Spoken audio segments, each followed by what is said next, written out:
Goswami Prabhupada ki jai, Ananta Koti Vaishnavrinda ki jai, Namacharya Shri Haridas Thakur ki jai, ISKCON founder Acharya Shri Prabhupada ki jai, Prem Sukho Shri Krishna Chaitanya Prabhu Nityananda Shri Advaita Gadada Shivasadi Gaura Bhakta Vrinda ki jai, Shri Shri Radha Krishna Gopa Gopina Shamkund Radhakund Giri Govardhan ki jai, Vrindavan Dham Mathura Dham ki jai, Navadvip Dham ki jai, Jagannath Puri Dham ki jai, Ganga Mai Yamuna Mai ki jai, Tulsi Devi Bhakti Devi ki jai, Sankirtan Yagya ki jai, Brihad Mridanga ki jai, Samaveta Bhakta Vrinda ki jai, Jainitai Gaur Premnandi, Hari Hari Hari Bo.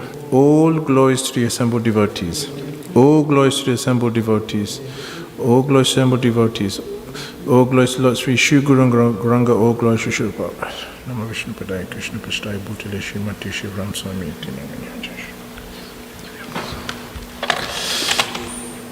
Okay.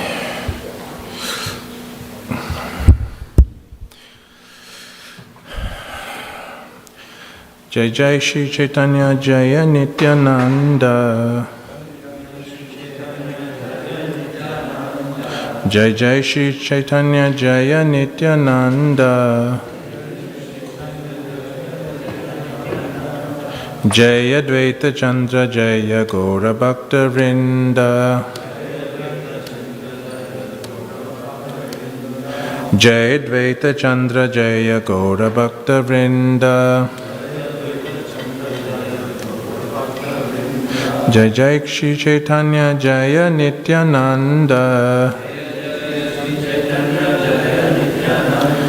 Jaya Jaya Shri Chaitanya Jaya Nityananda. Jaya Dvaita Chandra Jaya Gaura Bhakta Vrinda. Jaya Dvaita Chandra Jaya Gaura Bhakta Vrinda.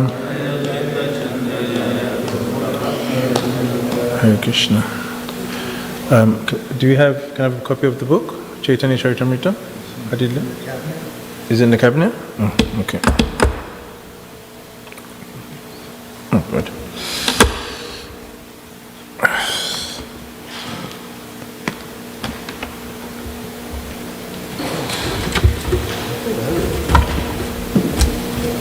No, there's no thingy here, book here.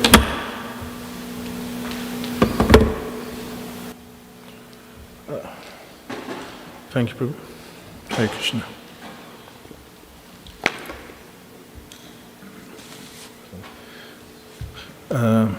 So today we're reading from Sri Chaitanya Charitamrita, Adi Leela, chapter 4, verse 35. Okay. Bhavet kriya vidhelin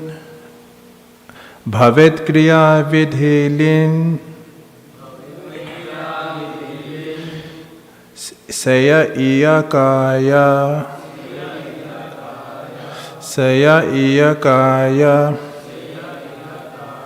kartavya avyashya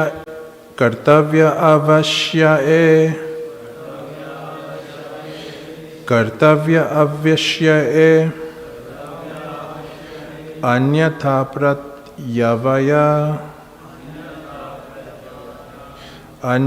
pratyavaya bhavet kriya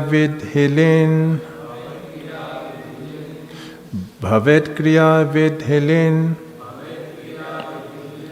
se iyakaya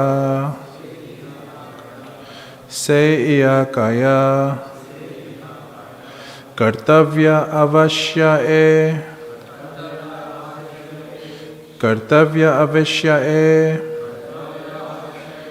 anyatha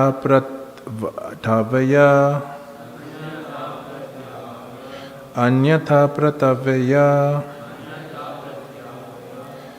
Prabhus.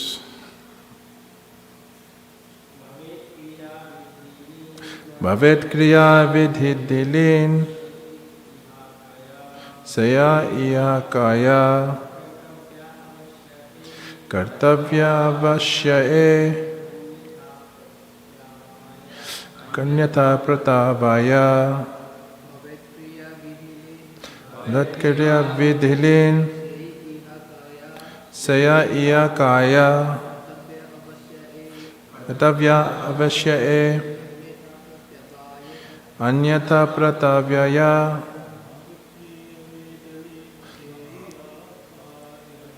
Bhavet Iya Vidhilin Saya Kaya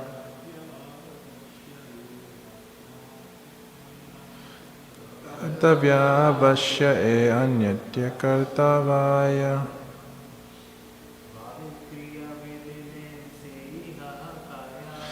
Pravit Kriya Vidhile Seya Kaya Kartavya Vashya Anyata Pratavaya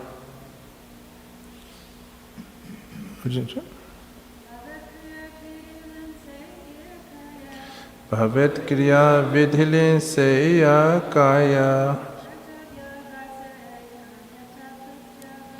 Kartavya Vashya Anyata Pratavaya Bhavet Kriya, the verb, Vidhilin, an injunction of the imperative mood. Sayi, that, Iha, here, Kaya, says, Kartavya, to be done, Avashya, certainly, this, Anyata, otherwise, Pratavaya, detriment. Translation. Here the use of the verb bhavet, which is in the imperative mood, tells us that this certainly must be done. Non-compliance would be abandonment of duty. Purport. This imperative is applicable to pure devotees. Neophytes will be able to understand these affairs after being elevated by regulated devotional service under the expert guidance of the spiritual master. Then they too will be competent to hear of the love affairs of Radha and Krishna.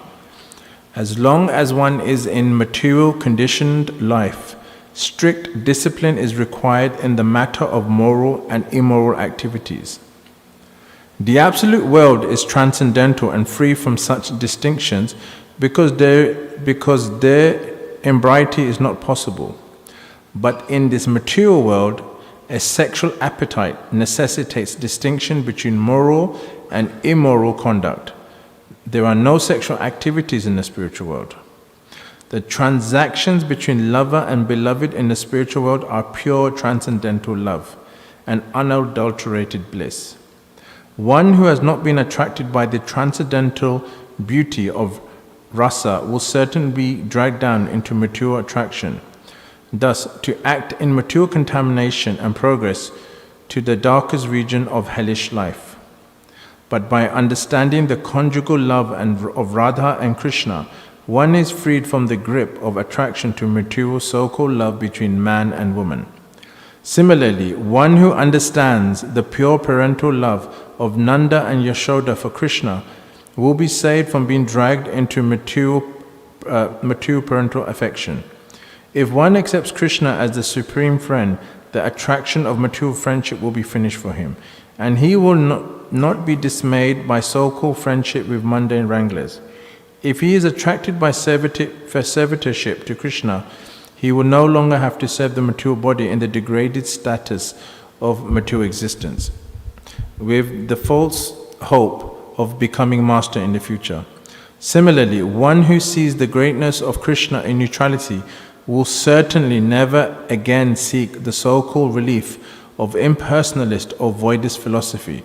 If one is not attracted by the transcendental nature of Krishna, one is sure to be attracted to material enjoyment, thus to become implicated in the clinging network of virtuous and sinful activities, and to continue material existence by transmigrating from one material body to another.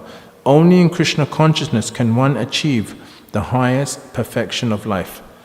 Om Gyantimarandasya Gyananjana Shalakaya Chaksur Unmilitam Yena Tasmai Shri Gurave Namaha. Jai Shri Krishna Chaitanya Prabhu Nityananda Shri Advaita Gadada Shivasari Gaura Bhaktavinda. Hare Krishna, Krishna Krishna, Hare Hare, Hare Rama, Rama Rama, Hare Hare. So Hare Krishna. So we are reading from Adi Leela, 4th chapter, and this is a very important chapter because it deals with the confidential reasons for the appearance of Sri Chaitanya Mahaprabhu. In the beginning of the chapters, the first few verses, it outlines the reason for Krishna's descent into the material world before explaining Sri Chaitanya Mahaprabhu's incarnation. So this particular verse is emphasizing, it's talking about Krishna in his original form, and it's saying that we need to read about this. And Prabhupada, he qualifies it by saying it's for pure devotees. But the neophyte, under the training of his spiritual master, can become qualified. Now, what does this word pure devotee mean? We throw it around a lot. Any guesses? What does pure devotee mean? Anyone want to try? What does pure devotee mean? Can you hear me?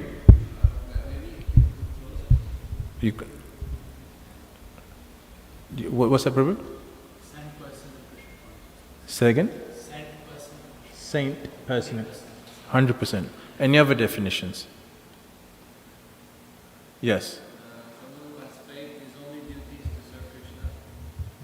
Someone who has faith that his only duty is to serve Krishna. Okay, that's a good definition. What else?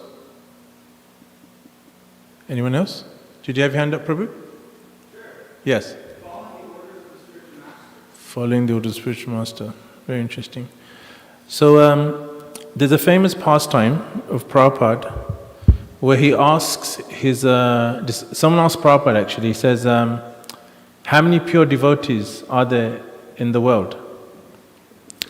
And I believe he was asking that there was Tamal Krishna Maharaj, it's actually in Servant of the Servant, that pastime. And so Prabhupada turns to someone there, I can't remember the name, he says, how many devotees are there in ISKCON? So the question was about the world, but Prabhupada says, how many devotees are there in ISKCON? So someone said, there's 50 devotees in ISKCON. Then Prabhupada said, that's how many pure devotees there are in the world. So now, when I read that, I thought, yeah, Prabhupada's just joking, he's being generous. But actually it was a key philosophical principle he was explaining. And I think Prabhuji touched on it. And he was talking about, because if you think about it, at that time ISKCON was a new organization, 50 devotees. Most devotees hadn't read the full Bhagavatam, what to speak of CC. They probably didn't even know the 9 stages of devotional service. So how can we say they're pure devotees? So according to, but if you read, there's a very interesting analysis done by Dharmaraja in his book Shuddha Bhakti Chintamani, where he analyzes this, he discusses this. He says that someone who's a pure devotee is someone who has pure faith. And someone who has pure faith has the 6 symptoms of surrender. What are the 6 symptoms of surrender? Who knows? Accepting, huh? Okay, what else? There's 6. Accepting favorable. Yes, what else? Rejecting unfavorable things. Good. Considering Krishna, only Krishna as one's maintainer. Good. Sorry? Krishna will maintain you? Okay, I can't remember the exact wording, but yeah, you're on the right line. Keep going. You're doing well. Anyone else? 2 more? No? Thinking that Krishna only is your protector. Yes. 1 more. Say that again, Prabhu. Oneself Krishna. So when you have these 6 symptoms, you fulfill the criteria of Sarva Dharman Parityaja. Okay? So when you surrender to Krishna, you have the 6 symptoms of surrender. And when you have the 6 symptoms of surrender, you have pure faith. And what is pure faith is what you said, Prabhuji. in Chaitanya Charitamrita, it talks about Shraddha. And what is Shraddha? It's having faith that just by performing my devotional service, all my needs will be met. And so that means you don't have to be, you can still be a person with material desires. You can still be someone at the lower end of bhakti. You could be at the beginning. But because you've accepted this instruction, therefore you become a pure devotee. That means your intention is right. Your intention is perfect. So that means a pure devotee. Someone has pure, sincere intention. It doesn't mean you're perfected, because there's a difference between pure and perfect. So when you have pure faith, then you become, then you're chanting, you're approaching Krishna consciousness. Prabhupada explains that you're performing pure devotional service. Again, pure devotional service means you're performing it without any without the wrong intention, the wrong philosophical understanding. They're absent, and as you progress, you make spiritual advancement. So I found it really interesting, actually, when I first read that, because we used to get thrown around a lot. And so anyway, so in this class, so like when Prabhupada says bhavet, we must hear pastimes of Radha and Krishna, then he says only a pure devotee can. Well, that kind of cancels out a lot of people in the material world. But if you read Lilamrita, one of the most famous book distribution Sankirtan marathons was when people were distributing the Krishna books. I believe it was 3 volumes before. And you hear these amazing pastimes where devotees are distributing these Krishna books, which was sponsored by George Harrison. And I was thinking, well, what is this Krishna book? Krishna book is the summary of the 10th canto, right? And what does Prabhupada say? Do we go straight to the 10th canto? No, he says no. What does he say? What's the instruction Prabhupada gives? He says to go first through the first 9 cantos before you get to 10th canto. Why? To build sambandha tattva, to build knowledge of Krishna, what our relationship is with Krishna. Because if you go straight to the 10th canto, it's going to be very, it will disturb you. Because we have a nature to superimpose our concepts, our understanding onto something. Like I remember, a few months ago, I was watching this video of this Indian comedian. He's a Hindu comedian. Actually, I saw him once outside Brooklyn Temple once, and he was talking about how he found it preposterous hearing the stories from the Puranas. He heard about Ganesh. If you know the story, his head was cut off by Lord Shiva, who's his father, in some misunderstanding. Then put an elephant's head. And he said, "This is preposterous. How is this possible?" Because he's applying his material logic onto the situation. He's superimposing, and if you're doing that, obviously it's going to be preposterous. It's like someone who lives in the rainforests of the Amazon, and he's never come out of the jungle. And for him, metal means to cut. It means to stab, to kill animals for food, right? One day you take him out of that jungle, you take him into civilization, and he sees objects like cars, planes, functioning, moving. It's going to go against his logic. He's going to go, this is not possible. So when we say something is preposterous or illogical, you're basing that on your sense perception. So if your sense perception if it's limited, then obviously your logic is going to be limited, isn't it? So when we approach these, especially the Krishna's pastimes, and we have to have that understanding. And Krishna's pastimes, if you think about it, are a little bit more easier to accept, because he came in a human-like form. He appeared in India. When we hear pastimes of the boar incarnation, boar's a type of pig, and people find, well, why would God come in a pig incarnation? It's an abominable, but pigs are abominable, especially in certain religious traditions. Why does he come as a fish? Why does even that's hard. These things are hard to believe. Why does we hear about when Lakshman, who's also Vishnu Tattva, expansion of the Lord, he gets shot by an arrow, and then he kind of goes into this type of coma type of situation, and then Hanuman has to bring this mountain which is full of herbs to bring him back to life, and then you see Lord Ram, he stops fighting, and he's just morose, my brother's died.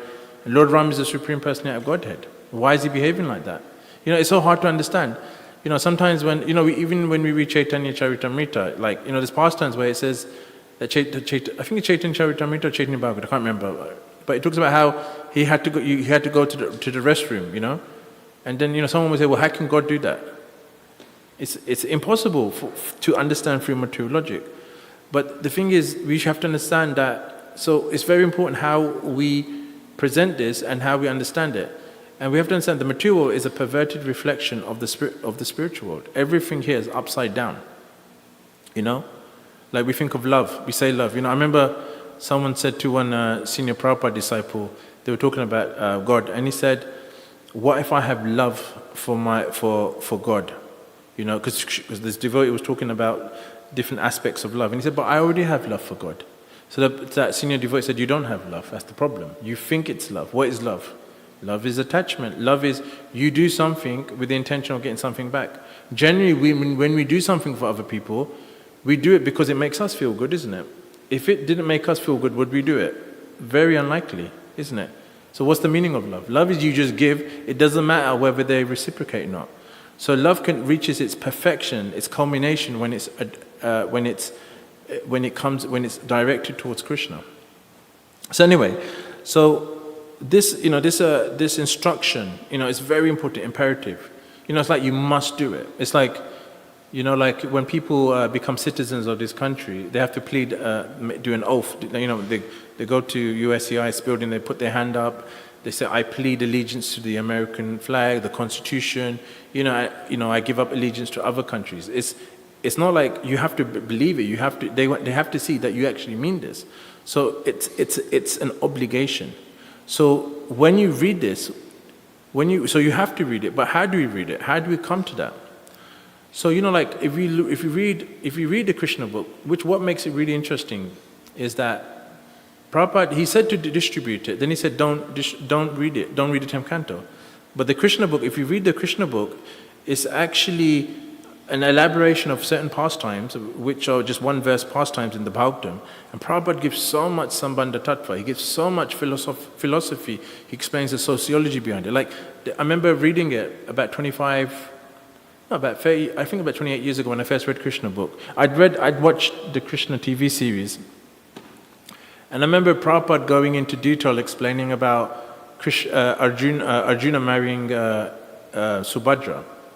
Now Subhadra is Krishna's sister, and she's also a cousin of Arjuna. And Prabhupada explains that, he explains, but I'm thinking, why is Prabhupada explaining this? He doesn't need to explain it. Because, obviously, coming from Indian background, you understand that's just, it's like a spiritual thing. But Prabhupada, he takes the initiative to explain all these things, so these things become palatable, they make sense. So when you read Krishna book, it's not like you're reading the pastime, but you're also building your Sambandha Tattva. You're understanding who Krishna is. So it's very interesting. And then Prabhupada, he says to distribute. So Prabhupada made Krishna book so accessible that even a materially conditioned person can read that book and not be disturbed. Like in India, whenever there's Bhagavad Sapta, they always want to hear Krishna's pastimes with the gopis, Like I remember a few years ago, I went to this katha by some very famous person. I won't say his name. And it was in London, and there was 40,000 people came. All these Indians from up and down the country. It was 1994. And he was speaking about it. And I remember every time he'd go into a pastime, they'd start playing bhajans, And, and I just remember then they were dancing I mean, obviously I was young, so, I kind of knew what was going on, but I didn't really understand what was the need to, because I was very attracted to Lord Ram's pastimes, because I found they were more exciting and dynamic. And I was just thinking, why does everyone want to know this? Why not, why do you want to know about it? It's like the way that it was going on, I felt like they were watching some love romantic film, with like Romeo and Juliet or something. I kind of got that impression when I was seeing the way that he was describing it and explaining it. Interestingly, also, that's the first time I met devotees. They came there to give out leaflets when they were saving the manna from closure. But anyway, so the point is, everyone is attracted to this, but the thing is, there's one word they don't take into consideration when they want to discuss and understand this, which is adhikar, eligibility. You know, when I was in London, I used to go to a place called Speaker's Corner. Speaker's Corner is like this historical place where people would, over 100 years ago, they would go to debate about politics, rights. You know, some of the first feminists actually came there. They appeared there. They were arguing for women's rights, and then for, you know, because England is still there to some degree. There's like a social class. There's the upper class, middle class, then you've got the working class, and there is a big divide between them. It's only in the last 10, 20 years that they've they've removed it to some degree, but it's still there. But anyway, so I would go to Speaker's Corner to preach, and I remember I would meet people of a certain tradition, and they would always ask me questions. Why does Krishna do this? Why does Krishna steal the clothes of the gopis? So I was like, why are you asking me this? Why are you not asking me philosophy? Why are you not asking me about the reincarnation? Why are you not asking me about, you know, that God has a form? Why are you jumping into these high-level topics? And it's only really, because I wasn't able to answer him substantially. But then, you know, later on I understood that this person has no spiritual qualification. If you do not have spiritual qualification, how can something esoteric, advanced, be made intelligible to you? It's not possible. So that's it's not even there's other pastimes, you know, like I remember like someone said to Prabhupada, there was like this Prabhupada disciple who's like a famous astrologer, you know, it's like in the Vedic science he's very famous, and anyway he came up to Prabhupada and he said, how do we explain to the public that Maharaj Ugrasen, because it says in the Bhagavatam, he had 1 billion bodyguards. Now think about it, 1 billion bodyguards. How do you make that intelligible? How would you explain that to someone? So Prabhupada said, why do you need to explain that to someone? Why are you focusing on that? Because it's an inconceivable topic. How would you understand that? You know? So it means that we shouldn't get into this topic and use it for our preaching. Anyway, so the point I'm trying to say is that we need qualification, and qualification comes by sadhana bhakti. By, you know, following it strictly, like following the orders of the spiritual master, associating with devotees, worshipping the deity, reading Prabhupada's books. I remember, like, my guru, he said in one class, he said to me, because he was giving instruction to his disciples, he said, you know, 1 hour of reading Prabhupada's books every day is just to stay alive in Krishna consciousness. 1 hour reading just to stay alive. That's just to stay on the platform of Krishna consciousness. It's not to make advancement. And I was really taken by that, you know, that we have to read and study Prabhupada's books. And not just 1 hour, but try to do as much as we can. Because Prabhupada said, everything you need to know is in my books. If you read the first 3 verses of the Bhagavatam, you know, those purports are pretty lengthy. I think some of them are like 10, 15 pages. And I remember reading and I think, why is this so long? Why they're not the same as the other purports? And you know, someone explained to me that Prabhupada said that, because Prabhupada felt his mission was limited, so he gave everything he wanted to say in the first 3 purports, and it was extremely lengthy. And then and if you read those 3 purports, he gives directions. If you want to know about this, go there. If you want to know about this, go to that book. So Prabhupada was giving everything, but he was giving direction. He was saying specifics, like he was giving the principles, but he said if you want more detail, go to this. So Prabhupada left nothing to chance. And Prabhupada didn't think he would finish the Bhagavatam. You know, that's why he gave the 10th canto, because 10th canto is really the essence of the Bhagavatam. So anyway, it kind of went off a bit. But what I wanted to say was, but you know, like, so what's so particular about Krishna's Ras Leela? You know, because if we analyze it from a philosophical, theological point of view, you know, it's not as, you know, someone who's into philosophy will say, well, Bhagavad Gita is more philosophical. You know, the 11th canto, Uddhava Gita is more philosophical. There's loads of tattva being discussed. But actually, what's higher than tattva is rasa. And in those rasa, it appears in the famous 5 chapters of the Bhagavatam, which is called Ras Panch Adhaya, which means the 5 chapters, if I'm correct, 10th canto, chapters 29 to 33. You know, that's really the Ras Leela. So because when people think of God, they think of God as, you know, they think of him as Atlas. He's holding something in his shoulder, he's struggling, or he has a big beard, or he's some impersonal energy, right? And they think, we can't associate with God, we can't speak to him. Like, you know, if you speak to certain religion, they don't know what God looks like. What to speak of, speaking to God. That concept doesn't even exist. But in our philosophy, the more intimate you are with God, the more you see him in his personal, in his intimate way, that is considered the highest aspect of God. So Krishna showing this Raslila is, like you could say, is the culmination of his mercy. Because what does anugraha mean? It means mercy. And Krishna is displaying the highest mercy, that this is the highest manifestation of me. Because I'm doing it with the gopis, who are my best devotees, and Radharani. He's showing this is the highest manifestation of my mercy. And why is that? It's to attract people. It's to attract people back to the spiritual world. So whatever Krishna does is messy. Any of his pastimes are messy. Even when he kills the demons, that's messy. But this, in terms of intimacy, in terms of the more intimate you are with God, it's the most perfect. It's Krishna in his full-blown manifestation. So it's not there to entertain us, but it's to inspire us. It's to inspire us to go further. It's to realize that this material world is not a happy place. Everything is temporary. Everything is full of suffering. So when Krishna shows this pastime, it's explained that even Lakshmi Devi wants to join. And she's the most chaste wife. She's always on the chest of Narayan. But even she is not qualified to join that Leela, because she doesn't have the qualification. And that's pretty far, because she's an expansion of Radharani. But even then, she doesn't have that. So so it's like, but they're all attracted. The demigods are attracted. Even the expansions of the Lord are attracted. Like you read in Krishna book when Arjuna makes his vow that if he doesn't save the Brahmana's sons, he's going to kill himself. So anyway, then the Brahmana's sons keep dying, and then Arjuna is about to kill himself. So then Krishna says, "I know who's behind this." So he takes him in the chariot. He goes through the material universe. He goes through the 8 concentric circles that cover our universe, and he comes before Mahavishnu. Mahavishnu is the first Purusha incarnation, and Mahavishnu says, "I arranged this. I was behind these Brahmana's children dying. Why? Because I wanted your darshan, Krishna. I wanted to see you." Now, but think about it. Mahavishnu is an expansion of the Lord. Why does an expansion want to see himself? Because even though they're the same person, they're different expansions, and the different expansions are ultimately all attracted to Krishna.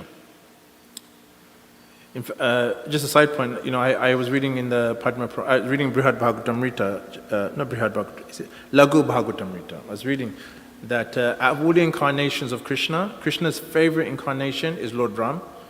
So I found that quite amazing, so I thought I'd share that. But so anyway, so even the Lord's consorts, his expansions are attracted to Krishna, and what to speak of the Raslila. So it's I think I over-prepared, but anyway. So hearing Krishna's pastime is a duty. Now someone may say, well, I'm not qualified, I don't want to read these things. But the thing is, when you're advancing in Krishna consciousness, like Prabhupada expects you to go further. You were meant to go through the stages of advancement in devotional service to come to that level. So, because Prabhupada says in his Chaitanya Charitamrita, he says, I wrote this book so you can all become pure devotees. He actually uses the word Mahabhagavad. He said, I want you all to become Mahabhagavats.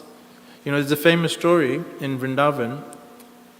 It was with Guru Kripa Prabhu, and I heard it from him. And he was saying that, one night Prabhupada called him to his room. And anyway, to cut a long story short, so he said, but Guru Kripa was saying, I'm not sleeping, I'm not able to do certain things because of lack of energy, lack of sleep.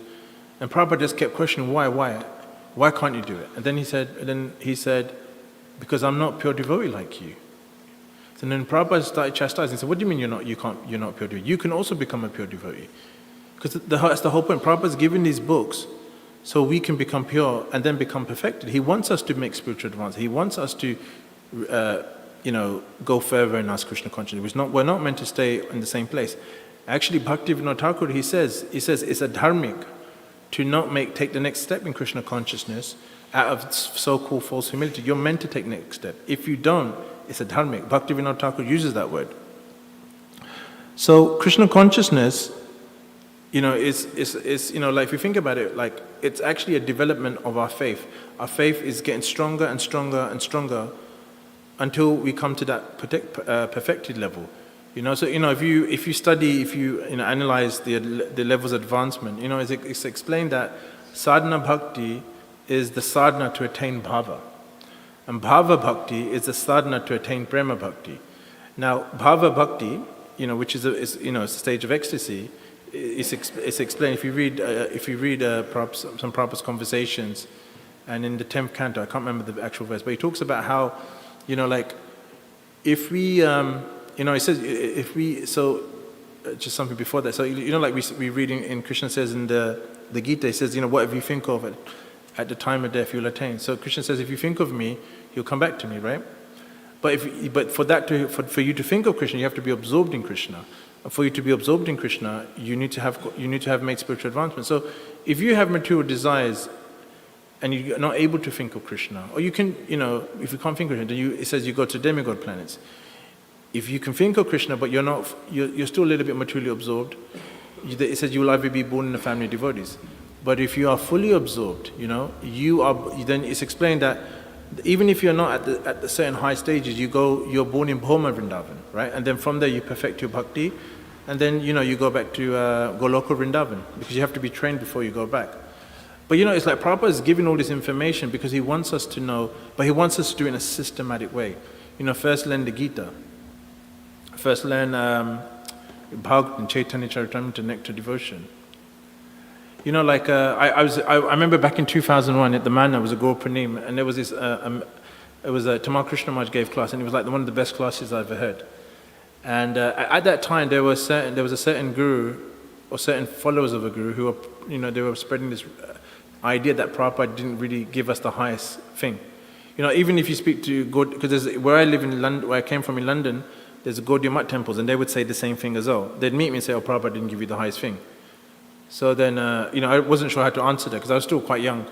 And I remember Tamal Krishna Maharaj saying, because I heard it from him first, he said that, I don't know why people say this, because the mantra I chanted at the beginning, Jai Radha Madhava, that's not even chanted in Gaudiya Math temple. It's too esoteric. That was Bhaktivinoda Thakur's personal bhajan, and Prabhupada gave that to us to chant every morning. Tulsi Puja, if you analyze the prayers, that's very spiritually advanced. So the Krishna book, he allowed us to distribute 10th canto. And so it's not that Prabhupada wanted us to know this, not artificially practice it, but to know this, so we know this is the standard we come for. So it's okay to know it, but we have to come to it. So Prabhupada was, he was giving this. And Tamal Krishna Maharaj said, how do we get access to all this? How do we come to that level? He said by engaging in Chaitanya Mahaprabhu's movement, which is to share Krishna consciousness. He says to participate in the Sankirtan movement. He said because we need mercy, and by mercy we can attract the mercy. We can attract these levels of advancement. So preaching, like book distribution, sharing Krishna consciousness with someone. Because whether you like it or not, Krishna consciousness is a missionary movement. It's not a movement just to sit in the temple and just chant whatever. We're actually meant to share Krishna consciousness with others. Prabhupada was preaching on his deathbed. He said this saying, which is quite famous in Hollywood for him. He said, I want to die with my boots on the battleground. Something like that, he said. And we see Prabhupada was translating Bhagavatam. So he said the devotee should always be preaching. So this preaching spirit has to be there. If you have the preaching spirit, then you understand Chaitanya Mahaprabhu's mood. His mission is to spread Krishna consciousness throughout the universe. So when we do, then then we're able to understand Krishna. So it's a very high level thing, very advanced thing. I mean, even these verses are quite esoteric. When I was reading, I was like, okay, this is a bit too esoteric. But I think it's important to know that Prabhupada did give us the highest thing, but he said he gave us he told us the steps how to approach these things and do it in a step-by-step way, without deviating, without getting enamored, without making up our own philosophy, but being chaste to Prabhupada's teachings. Prabhupada said to, I heard this from Shruti Kirti Prabhu, who was Prabhupada's servant. He said, if you just read one verse of the Gita, if you understand the Gita, that you can achieve perfection. And then he said, if you can read one verse of the Gita, you can achieve perfection. Just one verse. Just one verse, you can make spiritual advancement. Anyway, I'm going to stop here. I actually did prepare a lot, but I don't think it's going to go into different angles. Would anyone like to ask a question? Or make a comment?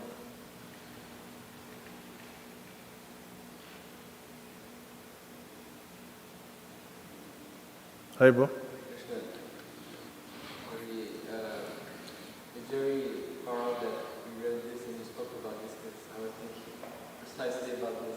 Hmm. last few days. Yes. So, I don't know if my question is clear, but like, can you explain more about advancing spiritually? You spoke about different stages, and sometimes I feel that for me it becomes like a wishful thinking. Oh, I've done this for this much time, so then by this time I should be on this platform. I'm going to practice like this now. Yeah. And actually, it's just a mental activity, I can tell. So, well, I guess how do you assess your level, like, in a simple way? And then how to have the honesty to practice efficiently on your level? You know, Prabhupada talks a lot about, Prabhupada gives everything in his books, but he also talks about associating with advanced senior devotees who can correct us. It's very important we don't fall in the trap of artificially imitating a stage when we're not at the stage, you know? Like, if you go to Vrindavan, I'm not sure if you've been, you go to certain places, they say their name is, you meet a guy who's dressed as a woman, you know? And he says he's a gopi. He may be, I don't know. But, I mean, it's not for the public domain, is it? It's a private thing. So we have to be very cautious. We need to associate with senior devotees. Now, what I've understood, what I've seen, is that an advanced devotee, he will associate another advanced, and he will discuss these things in private. He won't talk about it. And his bhajan is very private, you know? Like, it's not that he has to do something external to what Prabhupada taught, like chanting Hare Krishna, you know? Just chanting Hare Krishna is all we need. Reading the Bhagavatam, these things will take us back to God. It's like, when I used to go to Vrindavan a lot, I used to notice a lot of senior devotees during Kartik, they would do like, Visheshika Prabhu, he does this thing in Govardhan Palace, he reads Krishna book for the month of Kartik, you know? And there's intense sadhana, you know, and it's just more of what Prabhupada gave us. So that's important. And he does it with his god brothers, senior devotees. So when we do that with people, then it's like Krishna's telling us through them, this is what we need to be doing at that level, you know. And so we should have someone we can trust, who can tell us what to do and what not to do. We can't do it by ourselves because we're not impersonals. We're not meant to practice Krishna consciousness by ourselves. You know, like I heard one of the reasons why Bharat Maharaj fell down, you know, because he got attached to a deer. There was other reasons, but one of the reasons he fell down was because he was practicing bhajan by himself. He didn't have any association. So we have to be around devotees. We have to be surrounded, especially by advancing and asking them questions. But we have to first practice we have to be doing what Prabhupada gave. There's a lot of devotees who don't read Prabhupada's books every day. You know, I've met people, you know, who've been in Krishna consciousness, they're Brahmin initiated and they haven't read all of Prabhupada's books. You know, like, there's a Prabhupada disciple called Drutta Kama Prabhu, and I heard about this in 2002. So I was told that he's read all of Prabhupada's books at that time, in 2002, 22 times over. So imagine, he's read all of Prabhupada's books in 30 years, 22 times. Now we're in 2025. Now imagine how many times he's read it now.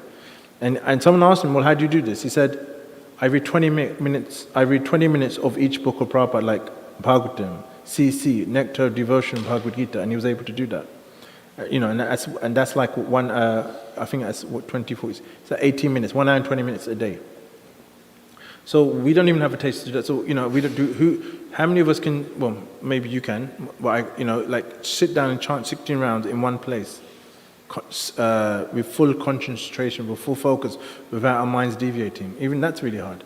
So we should try to focus on developing that and reading Prabhupada's books, and also trying to participate in the mission of Krishna consciousness, trying to preach, you know, and going deeper into our Krishna consciousness. And you know, it's okay to, and then when we associate advanced devotees, naturally you'll come to that level, you know? It'll be a natural thing. I mean, I'm not on that level, but you know, I've read about it and I know people who are practicing that, and from my observation, it's like a normal thing, they're just carrying on like normal. But the thing is, you can see when they chant, how they do their service. You can see that they're practicing it on a high level, you know? Like even the way we eat Mahaprasad. I remember seeing someone at South Street, the way he was eating a little bit at a time, closing his eyes, and he was tasting it. You know, like when you chew so many times before it becomes water, that's what he was doing. And I was thinking, I just put it in my mouth and swallow it. I don't even think about that. But he was savoring Krishna's taste. He was trying to feel it. You know, even that's pretty advanced, pretty amazing thing. So yeah, so reading Prabhupada's books systematically, studying them, associating with devotees, participating in the Sankirtan mission, and then these things will become alive. And I hope that was kind of, it's a bit all convoluted. Hope that helped. Anyone else? Yes. Do you want a mic?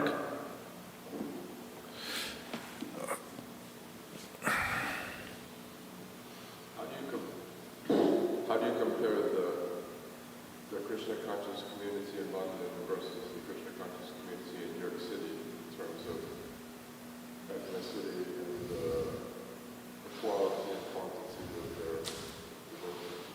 Oh, well, I can't talk about their devotion. That's beyond my experience. But devotees everywhere. I mean, in London we have. I mean, England's a smaller country, so everything's quite closer together. We have lesser temples. So I was at Bhaktivedanta Manor, and there was also Seoul Street Temple. So I was quite fortunate and had access to a lot of Prabhupada disciples and a lot of senior devotees. So a lot of the devotees I knew who were senior had all done ashram training. You know, we're talking about 10 years, 15 years before they got married. So I had access to a lot of those devotees, and I was part of a youth group. I mean, it's mostly, if you're talking about ethnicity right now, I would say right now it's like mostly Indian people, but when I first joined, it was mostly Western people. But one thing I did notice when I first joined was that the intimate festivals like Gaura Pranim, Nityananda Prabhu's appearance day, Prabhupada's disappearance, these were considered intimate festivals, and at those festivals you'd see you'd see the hardcore devotees who were mostly Western, Prabhupada disciples, brahmacharis, gurukulis, and then, because I was part of a youth group, we would go as well. You can see the videos actually from 2001, but now when you go it's mostly Indians. But here it's also great, it's great preaching. I've not been most places in America, but where I've been, it's like, it's amazing what they're doing here in Atlanta. I met one devotee, he's distributing Bhagavatam sets. So Krishna consciousness is great everywhere. It's a different flavor, and it's different in terms of geography, because America is very spread out. You know, so it's quite normal to drive 2 hours to go somewhere. Like in London, driving half an hour is enough to go to one place and half an hour to come back. So here, everything is very spread out. So yeah, I mean, it's great here and it's great there. Anyone else?